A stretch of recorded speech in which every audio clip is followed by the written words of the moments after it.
Assalamualaikum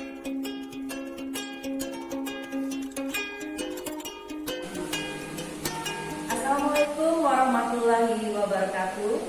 Selamat pagi anak-anak semuanya. Pada hari ini kita kembali pada pelajaran PKN, Pendidikan Kewarganegaraan. Hari ini kita akan melanjutkan pokok bahasan berikutnya, yaitu pokok bahasan ketiga dan keempat. Anak-anak semuanya, sebelum kita memulai pelajaran, Ibu minta kalian persiapkan buku catatannya untuk mencatat hal yang penting pada materi yang akan kita bahas pada hari ini.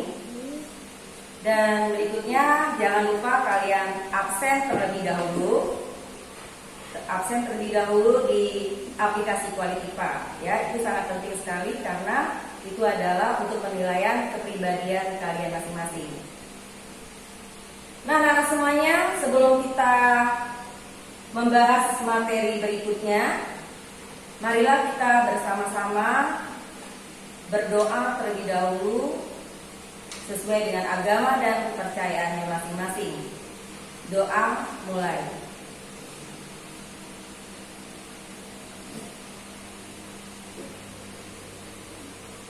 Doa selesai. Anak-anak semuanya, pada hari ini kita akan membahas yaitu pokok bahasan yang ketiga dan yang keempat.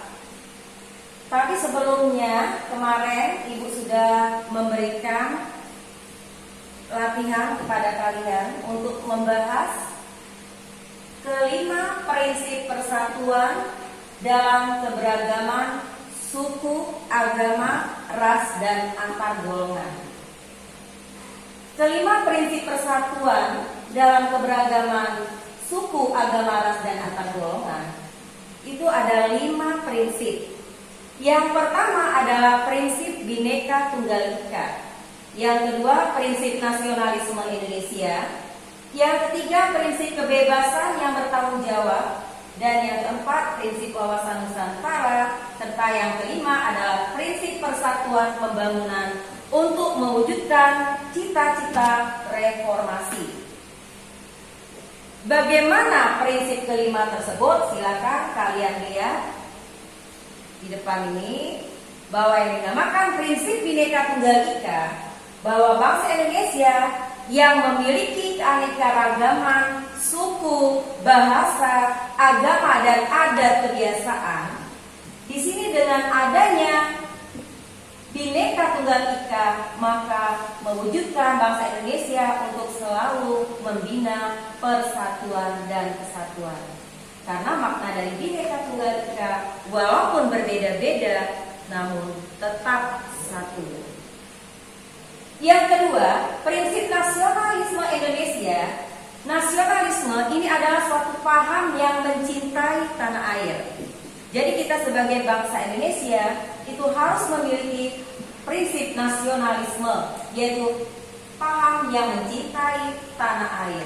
Di sini adanya bahwa setiap warga negara memiliki kesiapsiagaan untuk selalu membela tanah airnya tanpa merendahkan bangsa lain.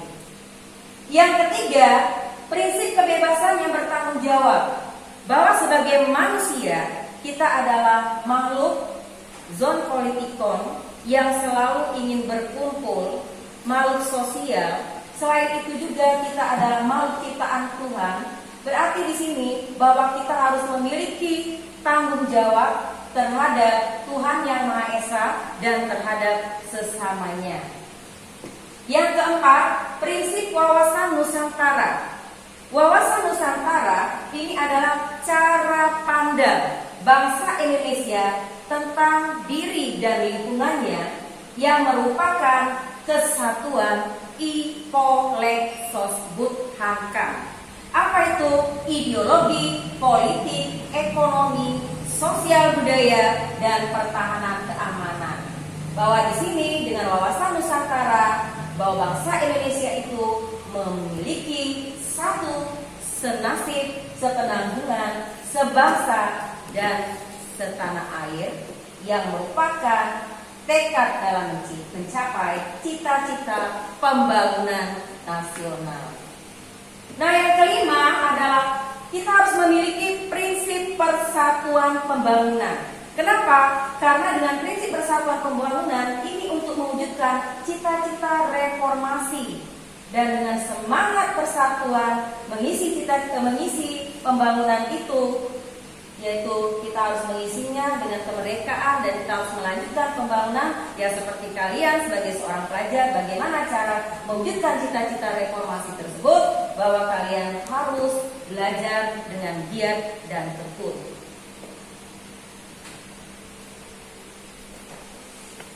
Anak-anak semuanya, kita akan melanjutkan kembali, yaitu pada pokok bahasan ketiga. Pada pokok bahasan ketiga ini adalah mengenai permasalahan keberagaman dalam masyarakat Indonesia. Sekarang kita akan lihat bagaimana permasalahan yang terjadi pada keberagaman dalam masyarakat Indonesia tersebut. Sebelumnya kita akan lihat bahwa bentuk keberagaman masyarakat Indonesia ini itu meliputi yang pertama suku bangsa, adat istiadat, dan agama. Kita akan lihat kembali yang pertama adalah suku bangsa. Suku bangsa di sini dipengaruhi oleh faktor geografis, perdagangan laut, dan kedatangan para penjajah di Indonesia. Suku bangsa Indonesia yang beraneka ragam, di sini kita tetap jalin dengan satu kesatuan, yaitu satu bangsa, satu tanah air, dan satu bahasa, yaitu bahasa Indonesia. Kita harus mengetahui bahwa keberagaman ini merupakan kekayaan yang tidak ternilai harganya. Tapi dengan keberagaman suku bangsa yang ada ini harus kita wujudkan dengan persatuan dan kesatuan. Yang kedua, keberagaman adat istiadat. Bahwa adat istiadat ini merupakan peraturan tentang perbuatan manusia yang memang lazim dilakukan oleh zaman dahulu, dari zaman nenek moyang kita sampai dengan keturunannya. Ada beberapa daerah wilayah Indonesia yang memiliki sistem kekerabatan yang masih kuat dianut oleh masyarakatnya. Kita akan lihat, yaitu misalnya daerah-daerah yang tertentu, daerah Jawa, daerah Batak, Minangkabau, semuanya masih memegang dengan adat istiadatnya. Nah, yang ketiga, anak semuanya, yaitu agama. Kita tahu bahwa agama di Indonesia ini ya bukan hanya satu atau dua agama, tetapi terdiri dari beberapa agama. Nah, di sini berarti kita akan melihat bahwa keanekaragaman itu bukan hanya dari suku, agama, dan adat istiadat saja. Ya, tetap kita harus memakai penunjukan, yaitu persatuan dan kesatuan. Pengaruh keberagaman masyarakat Indonesia ini ada dampaknya, bahwa pengaruhnya ada dampak positif dan ada dampak negatif. Dampak positif di sini akan terciptanya integritas nasional dan sarana memajukan pergaulan antar suku, agama, budaya, dan golongan. Apa pengaruh negatifnya? Pengaruh negatif akan terjadi konflik dalam masyarakat itu apabila muncul sikap-sikap primordialisme, munculnya sikap etnonasionalisme dan fanatisme yang berlebihan. Nah, anak semuanya, nanti kalimat-kalimat ini Bu minta kalian cari apa pengertian-pengertiannya, ya. Nanti akan ditanyakan kembali untuk pelajaran minggu depan. Sekarang kita akan lihat permasalahan yang mungkin muncul dalam keberagaman masyarakat Indonesia tersebut, bahwa di dalam keberagaman masyarakat Indonesia ini adalah memiliki potensi yang besar dalam masalah atau konflik dalam masyarakat. Nah, kita lihat bentuk konflik dalam masyarakat Indonesia itu, bahwa kita lihat jenisnya. Kalau antar suku, pemahaman yang keliru terhadap perbedaan yang terjadi. Misalnya kita lihat lagi konflik antar agama. Konflik antar agama ini akan terjadi antara pertentangan antar kelompok yang memiliki keyakinan atau agama yang berbeda. Konflik antar ras, pertentangan antara ras yang satu dengan yang lainnya. Konflik antar golongan, ini juga pertentangan antar kelompok golongan dalam masyarakat. Penyebab konflik antar masyarakat ini akan terjadi secara tiba-tiba, dilalui oleh beberapa gejala masyarakat. Gejala yang timbul itu adalah konflik sosial dalam masyarakat, di mana tidak adanya persamaan pandangan antar kelompok. Norma-norma sosial tidak berfungsi sebagai alat yang baik dalam mencapai tujuan bersama. Adanya pertentangan dalam norma-norma dalam masyarakat sehingga akan menimbulkan kebingungan dalam masyarakat itu sendiri. Berikutnya, siapa yang melakukan pelanggaran terhadap norma itu maka akan mendapatkan sanksi yang tegas dan nyata. Nah, di sini tindakan anggota masyarakat sudah tidak sesuai dengan norma yang berlaku sehingga terjadilah proses disosiatif.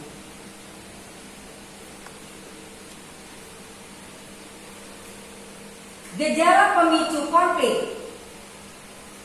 Konflik akan timbul, akan terpacu kalau gejala itu merupakan etnosentrisme kelompok. Berarti di sini perasaan suatu kelompok menganggap dirinya itu lebih baik, lebih hebat, dan dia merasa paling benar. Berikutnya, ini adalah stereotip. Artinya, anggapan ini yang dimiliki terhadap suatu kelompok itu bersifat tidak baik. Yang ketiga, hubungan antar penganut itu kurang harmonis. Yang keempat, hubungan antara penduduk asli dan penduduk baru ini juga kurang harmonis. Sehingga akibat yang ditimbulkan dari adanya konflik akan timbullah perpecahan dalam masyarakat, kerugian harta benda dan korban manusia, kehancuran nilai-nilai norma dan sosial yang ada, dan adanya perubahan kepribadian. Baiklah anak-anak semuanya, tadi kita sudah selesai membahas tentang pokok bahasan ketiga.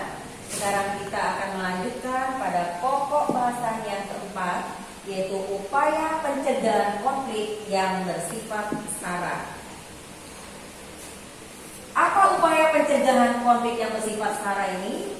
Yang pertama itu adalah kita harus banyak berdoa kepada Tuhan Yang Maha Esa. Karena orang yang beriman, dia akan selalu mengingat Sang Penciptanya. Nah, ini merupakan juga pengamalan dari sila pertama yang mengkaitkannya pada yaitu keagamaan. Dengan kita selalu berdoa pada Tuhan Yang Maha Esa, maka di sini Tuhan akan memberikan kita kekuatan untuk dapat mengatasi konflik SARA yang dapat mengendalikan diri kita. Yang kedua, ini adalah upaya pencegahannya adalah mengidentifikasi emosi. Jadi kita harus mengendalikan emosi, ya, mengendalikan emosi kita jangan sampai tidak terkendali. Jadi ada batasan-batasannya. Yang ketiga, kita akan lihat yang ketiga itu adalah jangan sekali-sekali memanggil orang lain dengan julukan SARA. Misalnya contohnya, orang itu orang Jawa, terus kalian panggil, kamu orang Jawa. Nah, jangan seperti itu. Atau nanti orang itu misalnya orang Cina, terus kalian langsung berdasarkan fisiknya kalian jelekkan. Oh, mata positifnya. Nah, seperti itu. Ini berarti kalau kita sudah melakukan perbuatan seperti ini akan menimbulkan konflik yang terjadi. Yang keempat, jangan menghakimi dan berpikir negatif tentang sara, tentang suku, agama, dan ras orang lain yang berbeda. Karena kita kalau sudah menghakimi orang lain, berarti kita itu merasa diri kita lebih baik daripada orang tersebut. Ya, padahal kita belum tentu, semua orang kan sama, pernah berbuat dosa, dia memiliki kelemahan, ya. Jadi tidak perlu kita menghakimi orang lain. Apa orang itu sombong, tidak menghormati Tuhan, itu tidak perlu.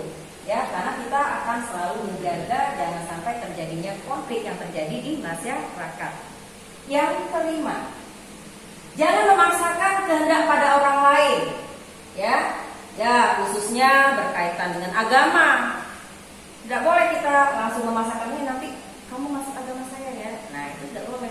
Jadi di sini tidak usah kita memaksakan kehendak kita kepada orang lain, ya. Yang keenam, kita harus menghormati dan mengasihi orang lain.